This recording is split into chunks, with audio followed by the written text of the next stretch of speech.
dia. Treino completamente fechado para a imprensa, né? Então o que a gente vai ter de informação são a apuração dos repórteres, não são eles vendo o que de fato está rolando lá na preparação dos Estados Unidos, na preparação do Brasil lá nos Estados Unidos, melhor dizendo, né? E vamos aguardar para ver essa situação do Neymar, porque assim, ontem ele já não treinou, ontem ele não esteve em campo, tá ainda no processo de recuperação da lesão que ele sofreu na coxa, e ainda não há uma informação de que o Neymar, por exemplo, foi a campo ou teve ali um trabalho com bola. E hoje já é terça-feira, o jogo do Brasil contra o Haiti é na próxima sexta. Será que o Neymar realmente vai ter condições de atuar? Será que o Neymar realmente vai ter ali os seus primeiros minutos nessa Copa do Mundo? Eu confesso pra você que acho que a gente já pode questionar se o Neymar vai jogar a Copa do Mundo nessa primeira fase, nessa fase de classificação. E realmente é uma situação que eu acho extremamente estranha, sabe? É muito mistério, é muita coisa que parece que não encaixa, sabe? Não tem uma sinceridade por parte da seleção, por parte do próprio Santos, que é o clube dele, por parte dos médicos com o torcedor. Eu vou trazer aqui uma matéria do UOL que fala sobre essa questão, né? Uma apuração do UOL com relação ao caso do Neymar, né? O Neymar, para você ter ideia, teve o jogo contra o Coritiba, que foi a última partida dele com a camisa do Santos. Teve até aquela situação da substituição que não era para ter acontecido, segundo ele foi substituído de uma forma forçada e tudo mais. E desde então ele não atuou mais e estava já num processo de recuperação de lesão. Quando o Rodrigo Lasmar, que é o médico da seleção brasileira, concedeu uma entrevista coletiva no dia 28 de maio, foi dito o seguinte, que uma ressonância magnética que foi feita no Neymar mostrou ali uma lesão de grau 2 na panturrilha dele, não apenas um edema. Um edema, ele é mais fácil de ser tratado, vamos colocar assim, o edema normalmente, em uma semana, o atleta já está ali numa condição que ele possa atuar sem nenhum problema. Quando é uma lesão, já é algo um pouco mais grave, demanda uma atenção um pouco maior. E que a partir daquele dia, a expectativa é que o Neymar conseguisse se recuperar num prazo de 2 a 3 semanas. Isso foi dito lá no dia 28 de maio, numa entrevista que aconteceu, não foi nem nos Estados Unidos, foi na Granja Comaria ainda, em meio à preparação da seleção, né? Foi logo ali quando os jogadores se apresentaram. E esse prazo de 28 dias dá nessa semana. Do jogo contra o Haiti. Então é uma situação que fica um pouco, eu posso dizer assim, misteriosa demais, né? O Rodrigo Lasmar disse num primeiro momento, né, que as 3 semanas foram uma previsão feita, foi uma previsão que foi feita ali após avaliar os exames do Neymar. Esse resultado, esse prazo, digamos assim, ele vai se encerrar amanhã.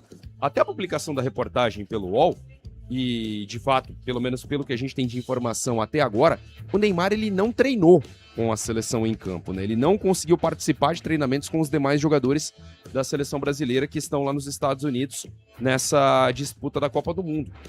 Então, até aqui, o Mundial do Neymar ele é cercado de muitas dúvidas, se ele vai jogar ou não. A primeira dessas dúvidas é o prazo. A princípio era só um edema, a princípio era uma coisa muito tranquila, poderia jogar sem nenhum problema, depois já passa para uma lesão de grau 2, seria um prazo maior para ele se recuperar. E agora a gente já não sabe nem se ele vai estar à disposição para esse jogo contra o Haiti. E agora, o que a CBF deve adotar, né, é uma situação de que não deve divulgar, mas uma informação, digamos assim, um prazo, para que ele esteja, digamos assim, à disposição para entrar em campo, né? Vamos aguardar para ver o que acontece, né? A matéria ainda fala o seguinte, né? Considerar que a recuperação do Neymar, ela corre plenamente dentro do esperado, envolve adotar uma interpretação específica do prazo dado pelo Lasmar, né? O considerar liberado não representa necessariamente estar apto para entrar em campo, mas pelo menos a possibilidade de estar capaz ali para fazer os trabalhos com bola. Não é o que aconteceu até agora, né? Vamos aguardar para ver se no treino de hoje ele vai estar à disposição. Não temos nenhuma informação, pelo menos de momento, se nesse treino que acontece agora, lá nos Estados Unidos, se ele já treina com os seus companheiros, né? Se ele tá ali dentro de campo. E tem uma outra questão, né? Que é a parte física do Neymar, que realmente deixa muito a... Não vou nem dizer a desejar, mas que deixa a gente cercado de dúvidas. O Neymar, ele terminou o ano passado num sacrifício tremendo, a gente sabe disso. Ele perdeu 125 dias do ano passado por conta de tratamento de lesão. No final do ano, ele sofreu uma lesão no menisco, foi um problema para ele gigantesco, jogou ainda algumas partidas ali no sacrifício para ajudar a salvar o Santos no ano passado e passou por uma cirurgia no joelho. E esse retorno do Neymar demorou mais do que se esperava em um primeiro momento, né? Essa recuperação dele foi mais prolongada do que se imaginava em um primeiro momento. E ainda teve um cuidado um pouco maior para não perder a Copa do Mundo. Houve ali um controle de carga em cima do Neymar, para que ele tivesse ali uma recuperação física plena e pudesse estar apto para ser convocado pelo técnico Carlo Ancelotti. Na hora que estava aparecendo ali que ele tinha condições de ter uma sequência de jogos, ele vinha atuando de uma maneira mais consistente no Santos, ele sofre a lesão no jogo contra o Coritiba, esse jogo que foi um dia antes da convocação da seleção brasileira. Foi um jogo, inclusive, que o Santos fez toda uma... como podemos dizer assim? Montou toda uma estratégia para que fosse o jogo para o Neymar brilhar e ser convocado. Levou o jogo para a Neoquímica Arena e tudo mais, e acontece que o Santos tomou de 3 do Coritiba e o Neymar não fez uma grande partida e ainda saiu lesionado. E desde então, são praticamente 30 dias, praticamente um mês do Neymar sem atividade em campo. Então vamos colocar aqui uma situação. Ainda que o Neymar ele volte a treinar hoje, por exemplo, que ele possa estar à disposição entre hoje e amanhã do Ancelotti, ele vai ter condições físicas de atuar contra o Haiti? Ele vai conseguir se recuperar fisicamente para o jogo contra a Escócia, que acontece na semana que vem? A gente não tem uma certeza com relação a isso, né? A partida contra o Haiti é nesta sexta-feira e depois o jogo contra a Escócia acontece no dia 24, na próxima quarta-feira. Será que ele vai conseguir se recuperar a tempo de participar desses jogos? Será que ele vai estar fisicamente apto para o primeiro jogo de mata do Brasil nessa Copa? É uma situação que a gente não sabe ainda, né? Se ele vai estar não só apto a treinar com bola, não só apto a trabalhar com os outros jogadores, né, a poder desenvolver as suas atividades ali durante o dia a dia da seleção, mas ele vai ter condições de jogar, ele vai ter condições de entrar e atuar que seja 15, 20 minutos? Será que ele vai estar fisicamente bem para isso? É uma dúvida que fica com relação a essa questão do Neymar. E como ele vai estar fisicamente? Pode ser que clinicamente ele esteja liberado, pode ser que clinicamente a recuperação tenha acontecido, a lesão já não exista mais, a lesão esteja curada, mas fisicamente ele vai suportar a carga de um jogo de Copa do Mundo? Pode ser um jogo complicadíssimo. O Brasil pode pegar na próxima fase a Holanda ou o Japão, para você ter uma ideia. Que são adversários hoje que causam muito problema para uma seleção brasileira. São adversários que, se não estão no mesmo nível do Marrocos, estão em um nível superior à seleção marroquina, que foi o primeiro jogo do Brasil na Copa. Então fica uma dúvida, né? Uma incerteza que paira no ar sobre essa situação do Neymar. Será que ele joga? Em que condições ele vai jogar? Como ele vai jogar? E até fica uma dúvida do porquê necessariamente ele foi convocado se não tinha uma certeza se fisicamente ele estaria apto a jogar. Fica uma dúvida aí no ar. Eu volto aqui a dizer, eu já comentei em alguns momentos sobre essa situação no nosso programa. Eu acredito que se o Rodrigo e o Estevão estivessem à disposição, dificilmente eu acredito que o Neymar teria sido convocado. Sinceramente, eu acredito nisso. Por conta de contingente mesmo. Eu acho que você teria já ali dentro do elenco todas as opções, não seria necessário levar o Neymar numa situação como essa.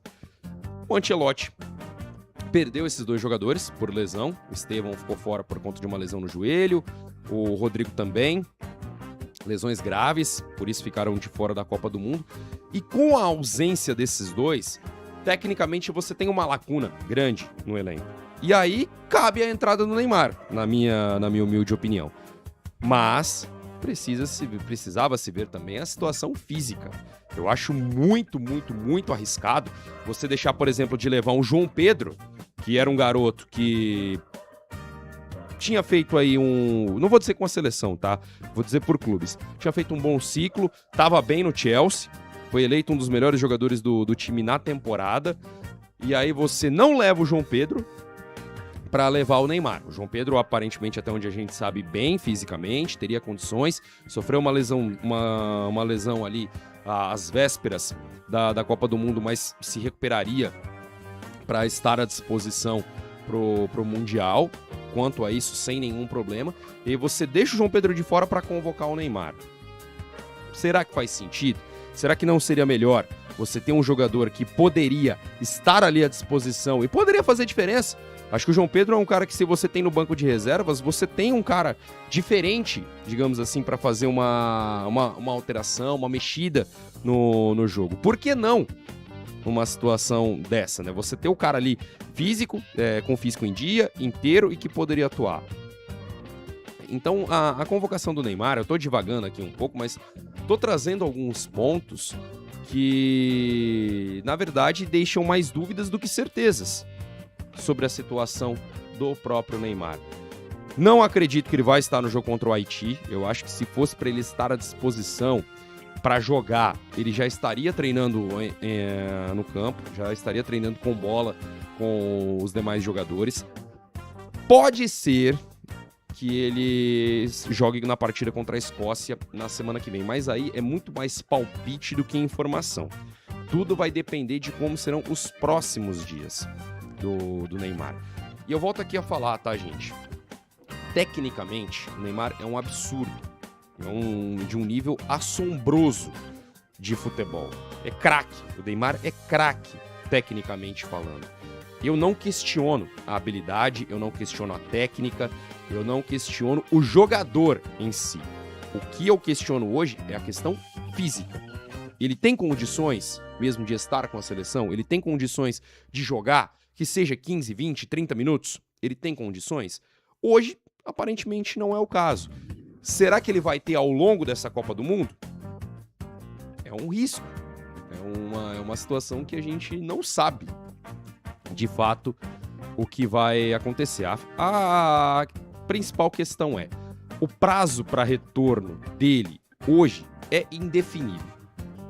Antes se cravava que essa partida contra o Haiti seria o retorno dele, ele poderia estar à disposição para esse jogo. Hoje essa opção já é praticamente descartada. Ela ainda não está 100% confirmado, mas eu diria assim, vendo a situação, 99% de chance dele não atuar. Eu acho que só vai atuar se realmente ele conseguir trabalhar com bola nos próximos dias. Não acho que isso vai acontecer. Eu acho que se fosse para ele estar à disposição, eu já teria treinado ontem, muito provavelmente já teria treinado hoje, e aí pelo menos pro banco ele iria. Se fosse para fazer uma aposta, talvez ele esteja no banco no jogo contra a Escócia na semana que vem. Agora, uma coisa a gente tem que falar aqui, tem que ser mais claro. E assim, não é ser mais claro com a imprensa, não é ser mais claro com os jornalistas, é uma situação que precisa ser mais clara com o público torcedor. É com o torcedor que essa situação ela precisa ser mais clara e mais transparente. É chegar o Rodrigo Lasmar, ou que seja o pessoal da imprensa, da CBF, e falar, olha, tá acontecendo isso com o Neymar. Hoje era hoje talvez fosse o prazo para ele voltar, ainda não está clinicamente apto para isso, por isso a gente vai aguardar mais um pouco.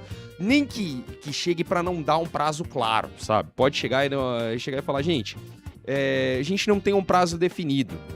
Porque muitos clubes hoje fazem isso, né? Hoje os clubes, eles não divulgam mais o prazo de retorno para um jogador, até porque um tratamento de lesão varia de atleta para atleta, de situação para situação. Tem jogadores que voltam muito rápido, tem jogadores que demoram um pouco mais para voltar, se tratando do mesmo tipo de problema. Mas eu acho que precisa ser um pouco mais claro. Precisa ser uma situação mais esclarecedora para quem acompanha a seleção, para quem torce pela seleção brasileira. É chegar e falar, gente, olha, o cara ainda tá com uma lesão, a ressonância magnética dele apontou isso e aquilo, ele não tem condições nesse momento de treinar com bola, por isso ele não vai para esse jogo. A gente trabalha para que ele esteja à disposição no jogo da semana que vem contra a Escócia. Não é difícil você ser claro com o torcedor. Eu sei que a gente vive numa situação em que a torcida tá louca para ver o Neymar. Muitos, né? Não vou falar que eu sou um caso, não, acho que muito pelo contrário. Tô muito longe de ser uma Neymarzete, um cara que torce pelo jogador. Para mim é indiferente nesse sentido. Mas para quem acompanha, para quem gosta de futebol, transparência é importante nesse tipo de situação. É importante você chegar e falar, pô, tá acontecendo isso e aquilo. O cara não tem condições para esse jogo, mas a gente trabalha para que no próximo ele tenha condições. Ou ele não tem condições de atuar nessa fase de grupos, mas como a gente tem convicção de que a gente vai classificar, a gente trabalha para que ele jogue o jogo da segunda fase, o jogo da fase de 16 avos. Seja transparente. Eu acho que esse é o meu pedido para a CBF. Seja um pouco mais clara com o torcedor. Eu acho que até o próprio Neymar poderia ser um pouco mais claro com o torcedor, conversar ali com o staff dele, falar, gente, vamos esclarecer a situação, vamos colocar aqui tudo que está acontecendo mesmo de fato. Meu prazo de recuperação é esse, ou eu tô trabalhando para voltar no próximo jogo, tá tudo bem, ou não, aconteceu um problema aqui, aí por isso a gente perdeu um dia de trabalho, 1 ou 2 dias de recuperação, mas ainda tenho condições. Precisa ter uma clareza melhor, precisa ter uma clareza para que não se paire dúvidas sobre o porquê o Neymar foi escalado. Precisa ter uma clareza para que a gente possa chegar e falar, o Neymar foi convocado porque tecnicamente ele é um baita de um jogador. E porque fisicamente a gente acredita que ele possa atuar. Não para abrir margem para especulação de que ele foi contratado por marketing, de que ele foi contratado para agradar XYZ, de que ele foi... Porque abre espaço para isso. Vamos ser sinceros. Abre esse espaço para esse tipo de questionamento. Hoje, eu ainda acredito que ele foi convocado porque tecnicamente ele é um jogador diferenciado e o Brasil precisava de um cara para chamar esse tipo de responsabilidade e que tecnicamente pudesse desequilibrar. Eu quero acreditar nisso. Mas se não houver uma transparência, se não tiver uma declaração clara da situação dele, fisicamente falando, clinicamente falando, é óbvio que vai ficar aí uma margem para uma dupla interpretação. Isso aí, para mim, tá muito claro. Eu acho que a gente precisa cobrar, sim, da CBF para que tenha uma transparência melhor sobre esse tipo de situação para não alimentar qualquer tipo de dúvida. Por falar no Neymar, ele vai ser pai, né? Mais uma vez, se dentro de campo a situação não tá funcionando, se dentro de campo ele não tá conseguindo jogar, fora de campo é um gol atrás do outro, né? Porque é impressionante como tá fazendo filho o Neymar, né? Vai ser o 5º filho dele, pra você ter ideia. O Neymar que hoje tá com a Bruna Biancardi, né? Que é modelo, é pai o Neymar, pai aí do Davi Luca, da Mavi, deixa eu lembrar o nome dos outros filhos, gente, porque eu confesso que desse tipo de situação eu não fico acompanhando muito, né? E vai ser mais uma menina, tá? Ó, os outros filhos do Neymar, o Davi Luca, a Mavi, a Helena e a Mel. São esses os filhos dele. Já vai aí pra 4ª menina, né? A 4ª menina e um moleque do camisa 10 da seleção brasileira. Mais uma que vai ser filha também da Bruna Biancardi, né? Houve lá um chá revelação e tudo mais. Eles fizeram ali uma divulgação no canal da Bruna Biancardi, que é influenciadora também. produz conteúdo para a internet e tudo mais. O Neymar, ó, ele tem a Mavi, de 2 anos, a Mel, de 11 meses, e o Davi Luca, que tem 14 anos, né? O Davi Luca é filho do jogador com a Carol Dantas. Todos esses participaram aí do vídeo, né, da divulgação aí do chá revelação do Neymar, que vai ser pai, então, de mais uma menina. Ele até brincou ali com a situação, falou que vai endoidar e tudo mais, que vai ou endoidar no sentido ali de ter que cuidar de 4 meninas, né? Tem toda aí uma situação pessoal do cara. Desejo felicidades pra ele, pra Bruna Biancardi. Acho que a gente tem que saber muito separar o que é vida pessoal e vida profissional dos jogadores. E tomara que sejam muito felizes e que venha com muita saúde a filha do jogador. Eu citei aqui as outras, né? Também esqueci de falar da Helena, que é a filha do Neymar com a Amanda Kimberly, a modelo, a Amanda Kimberly. Então, ele que tem esses 4 filhos, o Davi Luca é com a Carol Dantas. Vamos lá, vamos organizar aqui a casa. O Davi Luca é filho dele com a Carol Dantas. Esse Neymar novinho ainda, na primeira passagem dele no Santos.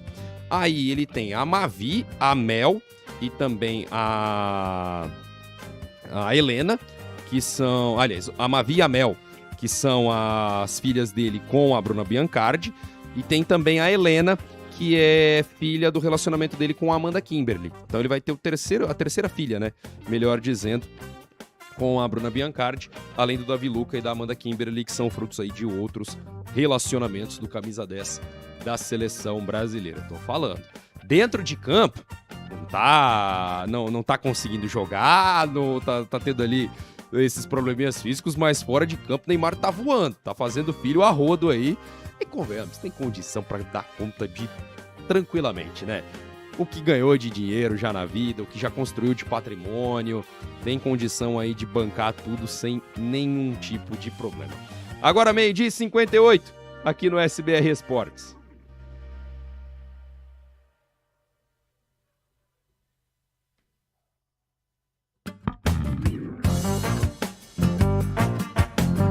Meio-dia e 58 aqui no nosso SBR Esportes. Eu ainda vou continuar falando de seleção brasileira, porque tem um assunto que eu vou falar pra você que tá me incomodando. Sinceramente, tá me incomodando. Eu já vi algumas matérias, opiniões sobre a situação do Endrick na seleção brasileira. E, cara, me incomodou demais ele não ter entrado no jogo contra Marrocos. Me incomodou muito o Endrick não ter entrado na partida. Eu acho que sobre o jogo em si, o empate, eu já vi algumas pessoas falando, nossa, não tem como ser hexa, não tem como ser campeão, tá empatando com o Marrocos. Teve uma situação aí da Fernanda Gentil e do Romário, né, que a Fernanda Gentil na transmissão da Cazé TV falou que era um empate com sabor de derrota, e o Neymar e o Romário ali em um momento acabou respondendo de uma forma um pouco grosseira, né? Não precisava ser daquela forma, mas ele disse que só pensa isso quem não entende de futebol. E assim, Fernanda Gentil é uma baita de uma jornalista, é uma opinião dela, essa questão do sabor de derrota, mas a gente tem que colocar a situação de que hoje a seleção marroquina é uma das grandes seleções do cenário do futebol mundial. Seleção que foi finalista da Copa Africana de Nações, teve aquele problema no jogo contra Senegal, na decisão, né? É campeão ou não é, por conta de o time de Senegal ter abandonado o jogo e tudo mais, mas enfim, é uma grande seleção hoje do cenário do futebol mundial. E assim, gente, se você for pegar a opinião dos especialistas, 11 em cada 10 falavam que o jogo contra Marrocos era o jogo mais difícil do grupo, disparado, e que o Brasil teria muitas dificuldades para enfrentar a seleção marroquina. E de fato teve. Eu vou citar aqui 3 nomes da seleção de Marrocos, porque eu não vou falar que eu lembro de todo mundo, porque, gente, não acompanho também, assim, de uma maneira tão assídua a seleção de Marrocos. Mas Marrocos tem o Bono, que é o goleiro, que é um baita de um goleiro, um goleiro que na Copa do Mundo de 2018 fez milagre, no Mundial de Clubes no ano passado fez partidas espetaculares também, se não me engano estava no Al Hilal, se não me falha a memória. É um baita goleiro Bono. Você tem o Hakimi, que é um dos melhores laterais hoje, lateral do PSG, e que fez mais uma temporada brilhante, campeão de Champions e tudo mais. E também você tem o Brahim Dias, que é um dos meio-campistas do Real Madrid. Isso só para citar 3 nomes da seleção de Marrocos. Com certeza deve ter mais e que eu não tô lembrando de cabeça aqui agora. Então a seleção marroquina era uma seleção muito forte. Eu imaginava um jogo difícil. Não tinha dúvidas de que seria um jogo muitíssimo complicado para o Brasil na estreia da Copa do Mundo. Não imaginava que ia passar tanto sufoco, vamos ser sinceros. Mas imaginava um jogo difícil. E aí, o Brasil teve ali suas dificuldades e tudo mais, mas também em um determinado momento do jogo, acho que o nervosismo da estreia pega demais, né? E aí teve erros, a seleção de Marrocos dominou boa parte do primeiro tempo, até o Brasil fazer o gol de empate, o Marrocos dominava o jogo. Mas também a gente tem que levar em consideração que a partir do momento que o Brasil faz o gol, o jogo fica controlado. O jogo fica completamente controlado, fica muito mais a cara do Brasil do que para a seleção de Marrocos. Pelo menos essa é a opinião que eu tenho. Também não vamos levar tudo pro pior lado, né? Vamos também ter um pouco mais de calma na análise. Tô falando tudo isso sobre esse jogo porque me incomodou demais o Endrick não ter entrado na partida. Acho que o Igor Thiago tem condições de render mais do que ele rendeu. Ainda acredito que o fato de ser titular da seleção pesou para ele. Uma coisa é você ser o jogador titular do Brentford na Inglaterra. Ele fez uma baita temporada na Premier League. Mas são situações completamente diferentes. Uma é você jogar no Brentford e outra é você ser o titular, o camisa 9 da seleção brasileira numa Copa do Mundo que tá todo mundo assistindo o jogo. Então, eu acho que são situações completamente diferentes. A responsabilidade é outra para o jogador. E eu acredito que pesou demais para o Igor Thiago essa titularidade. No jogo contra o Egito, ele perdeu gols que não poderia ter perdido. Não acho que a atuação dele foi de toda ruim, mas ele perdeu gols que não podia ter perdido. E contra Marrocos não teve grandes oportunidades, mas teve uma com a cabeçada que é assim, cara, não pode errar para um cara do nível dele. Não pode errar. Deveria ter feito gol. E eu falava aqui que eu defendia o Igor Thiago como titular na seleção. Acho que o Igor Thiago entrega o que o Ancelotti espera. E não contesto ele começar como titular. Agora não dá pra entender o Endrick não entrar no jogo, gente. Não dá pra entender o Endrick não ter minutos numa partida como o jogo contra Marrocos. Na minha humilde opinião, eu até entendo que existe uma hierarquia, que o Matheus Cunha chegou antes e tudo mais, mas não me entra na cabeça o Endrick vir de uma temporada que ele tá voando no Lyon, que ele conseguiu fazer grandes jogos, transformou ali o patamar da equipe no cenário do futebol francês. Quando ele entrou na seleção brasileira, ele deu conta do recado, ou ele fez gol, ele participou de jogada para gol, tirou o Brasil do apuros em alguns momentos, e ele não poder ser o reserva imediato numa saída do Igor Thiago. Não me entra na cabeça isso. Eu vi uma matéria do UOL falando sobre a questão do Endrick ser, abre aspas, indisciplinado taticamente, não cumprir o que o Ancelotti pede com relação ao posicionamento, com relação à marcação-pressão e tudo mais. Ele ser um cara mais do improviso do que do posicionamento tático. Eu entendo, eu acho que, assim, a gente questionar um cara como o Ancelotti, que foi campeão por onde passou, ganhou Champions League, é um dos maiores treinadores da história, não é um dos maiores treinadores da atualidade, não, é um dos maiores treinadores da história do futebol mundial. Questionar um cara como esse é difícil. Quem sou eu perto do Ancelotti para falar de futebol? Nada, né, basicamente.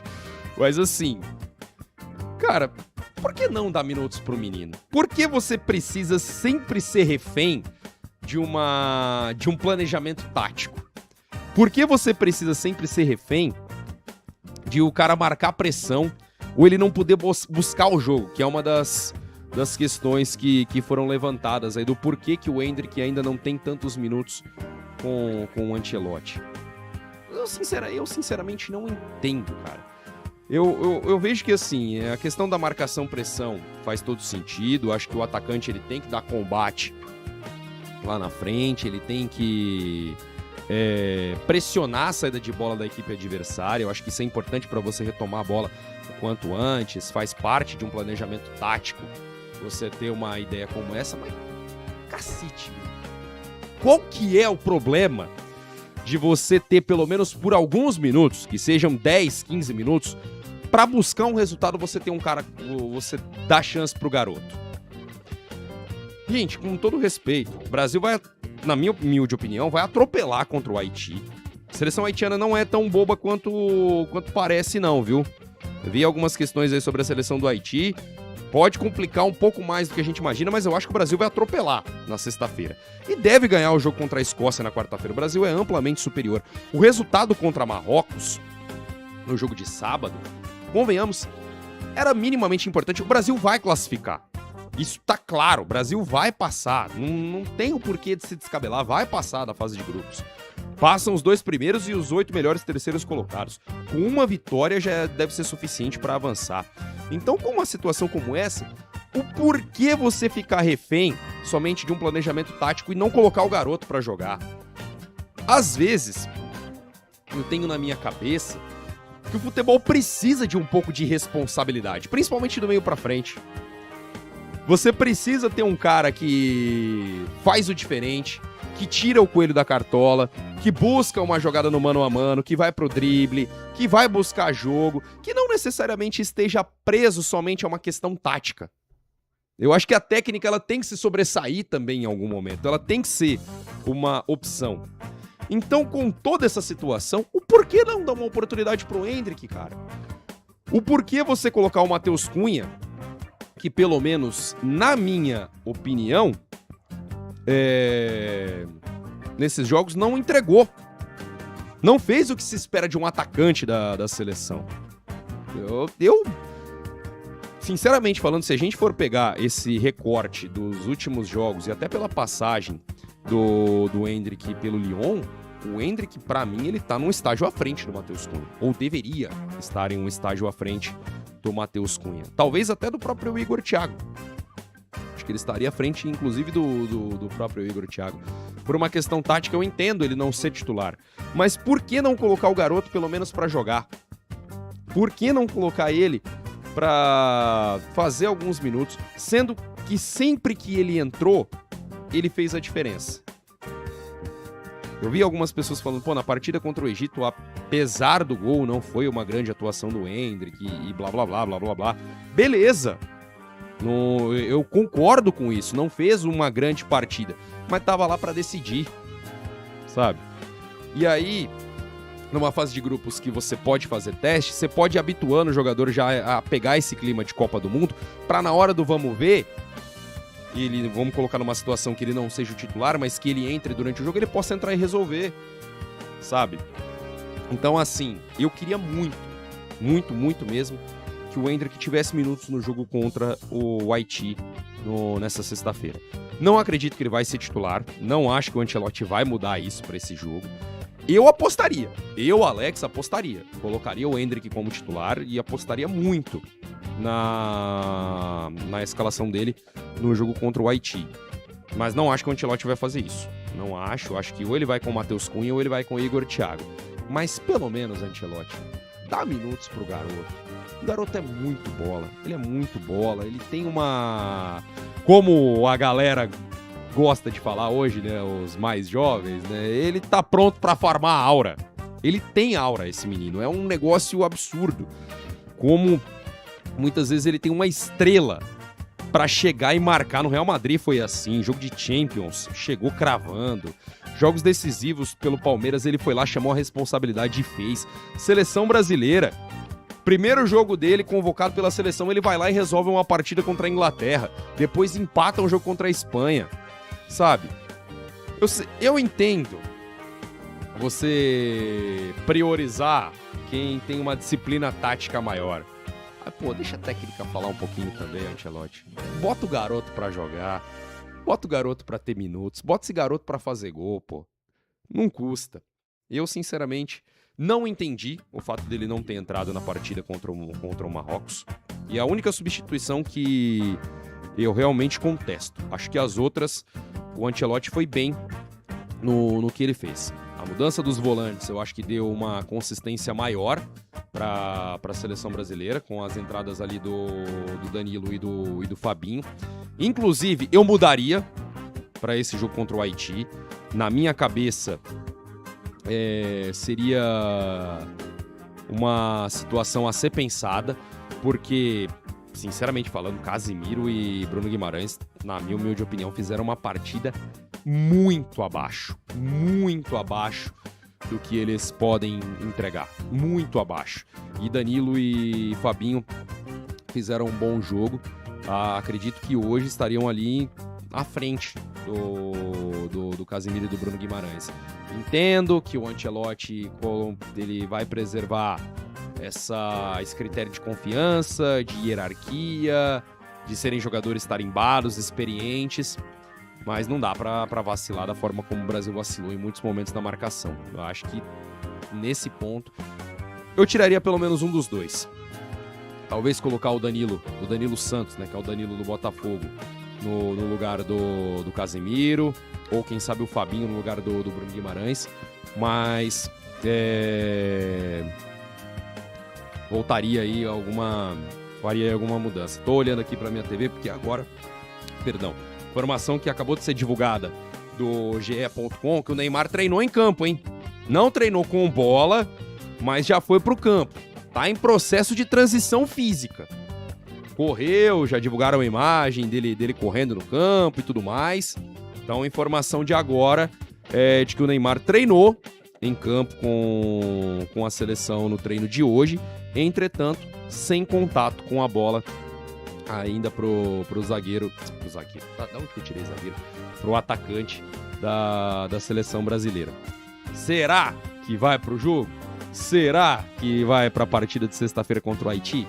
Eu acho difícil, viu, gente? Eu acho difícil. E assim, se você tem a convicção de que ele vai estar 90%, 100% na próxima semana, não precisa gastar essa ficha agora. Mas sejam transparentes, pelo amor de Deus. É o que eu cobro. Sejam transparentes. Cheguem e falem, ele tá bem, ele tem condições de jogo, mas a gente preferiu preservar. Ou então, gente, ele ainda não está bem, a gente trabalha para que ele esteja disponível na próxima partida. A questão é transparência. É bom demais saber que ele pelo menos já treinou no campo, que ele já pelo menos está correndo no campo.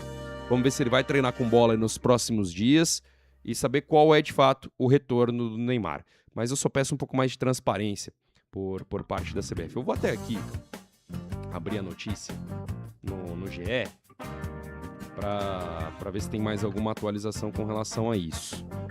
Se foi divulgado algum prazo, alguma coisa assim.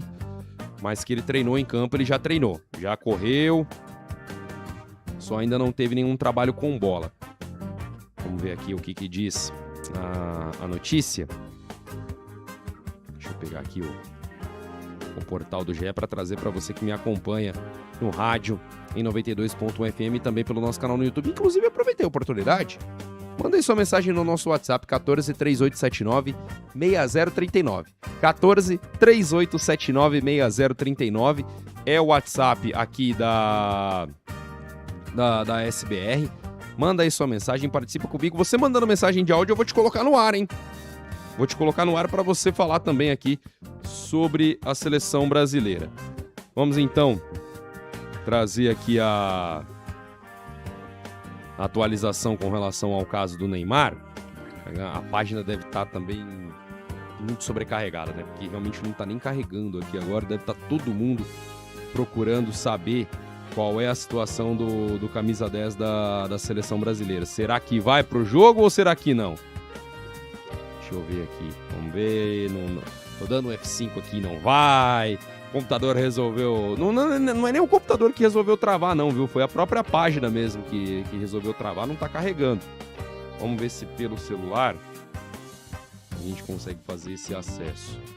Tá aqui, pelo celular carregou, A notícia diz que o Neymar foi a grande novidade do treinamento da seleção brasileira. Ele foi a campo pela primeira vez desde que a seleção se reuniu para a disputa da Copa do Mundo. Ele foi para campo, mas ele foi de tênis, tá, gente? Não foi de chuteira, fez alguns exercícios físicos e sem contato com a bola. Então, ele fez ali um trabalho à parte, não teve contato nem com a bola, nem com os demais jogadores. E esse é o primeiro passo nesse processo de transição física do Neymar, depois de se recuperar aí da lesão que ele teve na panturrilha. Ele ainda vai precisar aprimorar o condicionamento físico e ganhar o ritmo de jogo. Por essa situação, conforme eu estava falando, a participação dele no jogo contra o Haiti na sexta-feira é praticamente descartada. É muito remota a chance dele poder participar do jogo na próxima sexta-feira. Pode até ser que seja relacionado para ir para o banco de reservas, entrar junto com a seleção para o protocolo do hino e tudo mais. Não descartaria isso, mas não deve para o jogo. Se ele for, não deve ficar só no banco mesmo. O Neymar, então, ele fez exames médicos na segunda-feira, desfalcou a atividade, então, do Brasil na segunda. O departamento médico da seleção brasileira queria avaliar na oportunidade o processo de cicatrização da lesão dele na panturrilha. Na terça-feira, no caso hoje, né, ele esteve ao lado do restante do grupo em campo pela primeira vez desde que se apresentou para a seleção brasileira nesse processo de preparação aí para essa disputa da Copa do Mundo. Então, Neymar treinou em campo, fez ali as suas atividades físicas, fez ali todo o seu processo de recuperação física, de recondicionamento, mas ainda de tênis, sem chuteira, sem contato com a bola e também um trabalho à parte em relação aos outros jogadores, aos demais atletas da seleção brasileira. Com tudo isso, deve sim ficar de fora do jogo contra o Haiti. É muito improvável que ele esteja à disposição do técnico Carlo Ancelotti para o jogo da próxima sexta-feira. Agora, 1h18, aqui no SBR Esportes, vamos continuar falando de Copa do Mundo. Hoje tem 2 jogos que chamam muita atenção, né? Temos 3 partidas que vão acontecer hoje, na verdade, né? Temos às 4 da tarde, França e Senegal, que para mim é o grande jogo desta terça-feira. A partida que coloca aí frente a frente 2 potências do cenário do futebol mundial. Você vai falar, Alex, Senegal é uma potência? Sim, Senegal é uma das potências hoje, a gente pode colocar assim, não é favorita para conquistar o título, não, bem longe disso, mas eu digo que é uma potência por ser uma seleção que está ali à frente dentro do seu continente. Uma seleção que tem jogadores que estão espalhados aí pelas principais ligas do mundo e caras que podem resolver e podem complicar e muito a seleção da França nesse jogo de hoje, né? A seleção do Senegal, que disputou a Copa Africana de Nações. O Senegal estava vencendo o jogo por 1-0, né, com o gol do Gueye, só que aí teve toda aquela situação, a seleção de Senegal se retirou do jogo, aí depois de um tempo a seleção de Marrocos foi reconhecida como a campeã da Copa Africana de Nações. Então, é uma situação bem complicada, não vou entrar muito no mérito disso, só tô colocando esse ponto aqui porque a seleção senegalesa é uma seleção muito forte. E eu acredito que é uma das seleções africanas aí que tem mais chances de ir longe nessa Copa do Mundo. Eu aposto muito em Senegal e em Marrocos. São 2 seleções que podem avançar e ir longe em uma Copa do Mundo. E aí temos hoje a partida, então, entre Senegal e França, jogo que acontece às 4 da tarde, é o jogo que abre aí o dia de Copa do Mundo nesta terça-feira, jogo que vai acontecer lá nos Estados Unidos. E tem uma coincidência muito legal nesse jogo entre França e Senegal. Porque há 24 anos atrás, lá na Copa do Mundo de 2002, essas equipes também se enfrentaram na primeira rodada. E o detalhe, era uma França que era a atual campeã mundial, tinha vencido a Copa do Mundo de 98, né, com aquela goleada em cima do Brasil, uma vitória por 3-0 na Copa de 98. E uma seleção de Senegal que pela primeira vez tinha se classificado para uma Copa do Mundo. Era a primeira Copa da seleção de Senegal, a Copa do Japão e da Coreia em 2002. E aí, naquela partida, era um grupo que era complicadíssimo, viu? Era um grupo que tinha Senegal, tinha França, Uruguai e Dinamarca. Para você ter uma ideia, passou Dinamarca e passou a seleção de Senegal. A França, que era atual campeã mundial, sofreu da maldição do campeão naquela oportunidade e acabou ficando de fora, já logo na primeira fase.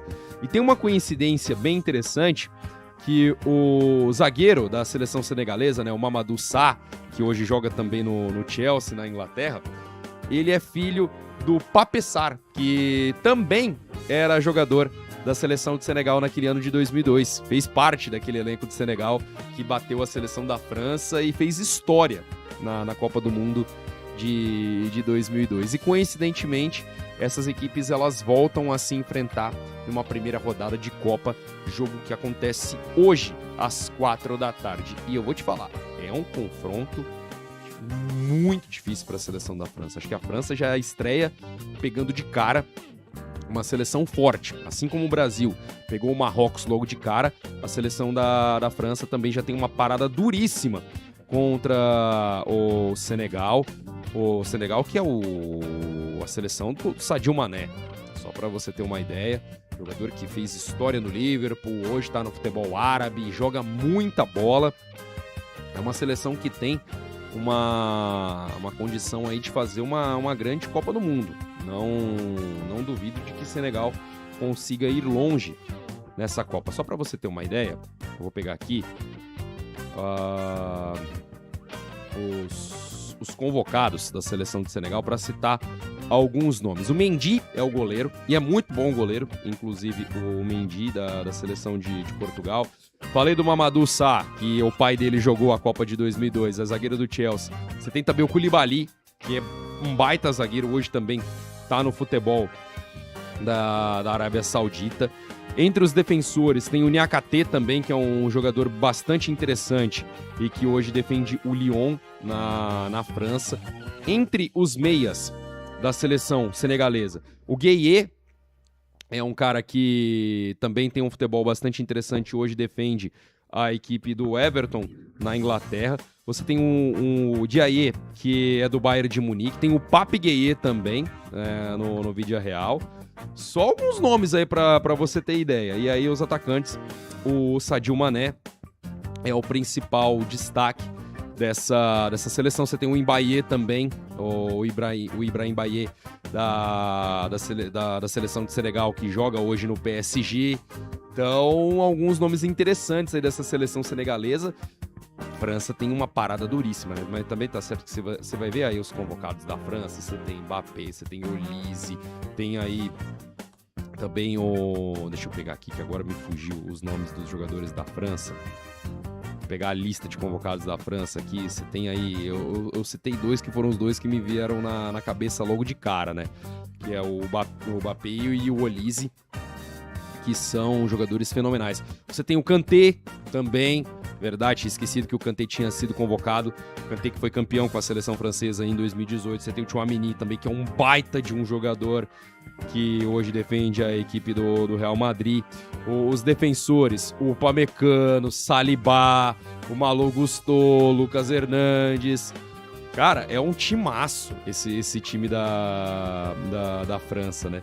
Eu citei aqui o Mbappé e o Olise, mas também tem o Dembélé, que é o baita jogador também, o Ousmane Dembélé, além do Doué, e o Cherki também, que é um garoto jovem aí que está despontando agora na seleção francesa, um cara que pode dar muito trabalho aí nessa Copa do Mundo. Olha, jogaço entre França e Senegal às 4 da tarde, esse jogo que vai acontecer lá nos Estados Unidos. Deixa eu pegar aqui a cidade em que essa partida acontece. O jogo da França contra o Senegal vai ser em... Cadê? Fugiu aqui da minha listinha. Deixa eu ver aqui. Cadê? Seleção francesa que pode igualar um feito do Brasil. Igualar o feito do Brasil de chegar em 3 finais de Copa consecutivas, né? O Brasil que fez isso em 94, 98 e 2002. A França, que foi campeã em 2018, chegou na final em 2022 e agora busca aí chegar na decisão em 2026. Esse jogo entre França e Senegal acontece às 4 da tarde, jogo que vai acontecer lá em Nova Jersey, né? Jogo em Nova Jersey, Nova York, Nova Jersey, quase a mesma coisa. Então, jogo lá nos Estados Unidos, em Nova York, França e Senegal, às 4 da tarde. Vale a pena demais assistir o jogo. Para você que não sabe aí onde o jogo vai passar, anota aí, ó. Vai passar em todos os lugares que estão transmitindo a Copa do Mundo. O jogo vai ser transmitido na Globo, na TV aberta, também no Sport TV, e tem aí as opções da Cazé TV e da GE TV nos streamings, né? Cazé TV no YouTube, GE TV no Globoplay, você pode assistir em qualquer lugar e acredito também que vai passar no SBT, tá, gente? Deixa eu confirmar aqui se o SBT transmite França e Senegal. Essa é uma das partidas que está aí na lista dos jogos. Sim, o SBT transmite então França e Senegal, jogo aí para todo mundo assistir na TV aberta, também na TV fechada, no streaming. França e Senegal também terá transmissão do SBT. E olha só, também temos hoje um outro confronto, o jogo que fecha o dia de hoje na Copa do Mundo. Confronto válido pelo Grupo J. A Argentina, a atual campeã, enfrenta a seleção da Argélia. Jogo que acontece às 10 da noite no Kansas, lá no estado do Kansas, nos Estados Unidos. Confronto válido pela primeira rodada do Grupo J. É a estreia da seleção argentina, a estreia dos hermanos contra a seleção da Argélia. O técnico Lionel Scaloni, que vai aí para sua segunda Copa do Mundo, tá embaladíssimo. Campeão mundial em 2022, busca o bicampeonato consecutivo. Fez uma campanha muito consistente nas eliminatórias sul-americanas, ganhou Copa América aí também nesse ciclo. É um cara que tá com uma moral elevadíssima junto ao torcedor. Com a AFA nem tanto, com a AFA, que é a Federação Argentina, ele tem as tretas dele lá, mas com o torcedor argentino, Lionel Scaloni vive ali um mar de rosas e busca aí o seu bicampeonato, né? Já a seleção da Argélia, que retorna a disputar o Mundial, não disputava desde 2014, quando fez uma campanha brilhante, engrossou o jogo contra a Alemanha na fase de mata-mata e agora busca aí fazer uma boa campanha nessa Copa do Mundo de 2026. A seleção que chega motivada por uma boa fase e também aposta aí na combinação da experiência do Mahrez com outros jogadores mais jovens dentro desse elenco. A seleção da Argélia, que é comandada pelo Vladimir Petkovic. Essa então a seleção da Argélia. Vou trazer aqui os times prováveis, né, as escalações prováveis das duas equipes. A Argentina deve fazer a sua estreia com o Dibu Martínez no gol, Molina, Romero, Otamendi e Tagliafico na defesa, podendo ser aí o Medina no lugar do Tagliafico. Mais à frente, Enzo Fernandes, Paredes, McAllister, Thiago Almada e Lionel Messi. E o ataque com o Julián Álvares. Esse deve ser o time do Lionel Scaloni. Já a Argélia deve ter à disposição o Lucas Zidane no gol, também o Abadá, o Belaid, o Mandi e o Et Nouri na defesa. Mais à frente, Bentaleb, Aouar e o Zerrouk. Mais à frente, Mahrez, Gouri e também o Amine Amoura. Esse deve ser o time da Argélia para a estreia da seleção argelina, a estreia da seleção africana nesta Copa do Mundo. A Argentina, eu vou falar para vocês, eu ainda vejo a Argentina um degrau abaixo de França e Espanha. Você pode falar, Alex, a Espanha empatou com o Cabo Verde ontem, 0-0. A Argentina perdeu o jogo contra a Arábia Saudita na Copa do Mundo de 2022 e nem por isso deixou de ser campeã. Logo na estreia. Perdeu para a Arábia Saudita. Não é que empatou, perdeu o primeiro jogo da Copa do Mundo de 2022. Então eu não acho que esse empate da Espanha contra Cabo Verde seja um sinal de que a Espanha não é uma das favoritas na Copa do Mundo. Da mesma forma que se a França perder hoje para Senegal, também não vou achar que a França vai deixar de ser favorita para a Copa. Muitíssimo pelo contrário. Então, a Argentina, no meu ponto de vista, tá num degrau, não vou nem dizer um degrau, mas tá meio passo atrás ali de França e Espanha. Eu coloco França e Espanha hoje como as favoritas para a conquista da Copa do Mundo. Só que a Argentina também tem condições, tem time, tem elenco, tem futebol, tem bola para ser campeão, mais uma vez. tem bola para brigar, para mim está sim entre as favoritas, meio passo atrás de França e Espanha, mas é uma seleção que deve sim ir longe nessa Copa do Mundo. Não é minha torcida não, tá? Vou ser bem sincero aqui, torço sempre contra a Argentina, mas analisando, é um time muito forte, cara. Olha só esse meio-campo barra-ataque da seleção argentina. O Enzo Fernandes e o Paredes são dois jogadores que podem ali dar essa consistência pro meio, marcação e tudo mais, mas você tem jogadores que têm uma qualidade de criação, que são, assim, muito diferentes. O McAllister e o Thiago Almada. O Almada é um jogador que, na minha visão, foi o diferencial daquele Botafogo de 2024. Sabe aquele Botafogo campeão da Libertadores e campeão do Campeonato Brasileiro? Muito se falava do Luiz Henrique, e eu acho que era justíssimo, mas pra mim, o diferencial desse time do Botafogo era o Thiago Almada. Como esse cara conseguia organizar o time, como esse cara conseguia ditar o ritmo do jogo, era uma coisa assim, na minha visão, absurda até. Thiago Almada, que hoje defende a equipe do Atlético de Madrid, né? E é um baita jogador, é um baita meio-campo.